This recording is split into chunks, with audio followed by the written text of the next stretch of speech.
十几天就要投票。那么梅尊从选举到现在，我感觉上应该是他的声量已经跟最主要的对手已经差不多并驾齐驱。那么呢，我们尽量好好的利用这股声量，那发挥出来，让我们的选民了解到什么样的一个这个梅尊，那大家对他产生信心，对他加以支持。那我们大家敬重的李前总统，刚刚在几天前来宣誓。那么呢他在世的时候大家都知道他是台湾民主的先驱者，也是民主的这个创造者。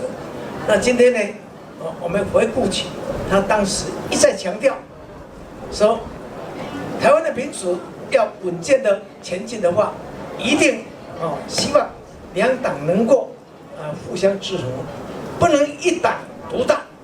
所以不能一党独大，今天也成为各位我们要帮助的一个最重要的一个这个诉求。那么让人民了解到，今天整个大环境国民党已经处于相当的劣势，而呢这个比较强势的一个政党现在不但一党独大，而且呢看起来这样再发展下去，对国家对高雄市都是不利的。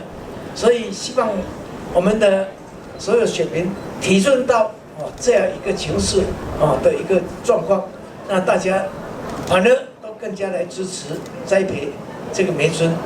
那梅尊他当然身为议员，他也知道过去1年多国民党执政的时候呢，这里有相当多的一个建树已经建诸于我们的市民，所以呢，希望今天从这里出发到38个选区去我们的议员们能够将你们所知呢告诉我们的选民，还有告诉我们今天专程前来配合支援的这个立法委员。高雄这一场市长的补选，绝对不是只有李梅珍一个人的选战。为什么？因为我们面对的竞争对手是一个国家队，但是我们不畏惧，因为我们有人民当后盾。我们面对的对手是一个选输了还要不断的投票，他说要投好几次，要投到赢为止所以面对这样一个对手，我们就是团结一致。所以这一场选战不是只有为李梅珍，也不是只有为高雄，其实也是为台湾的民主。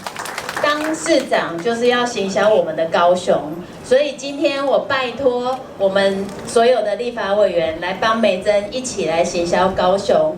那昨天梅珍也有说，高雄是我唯一的初恋，所以我也希望再借由这次机会，让他们认识高雄，也能爱上高雄，然后一起为高雄打拼。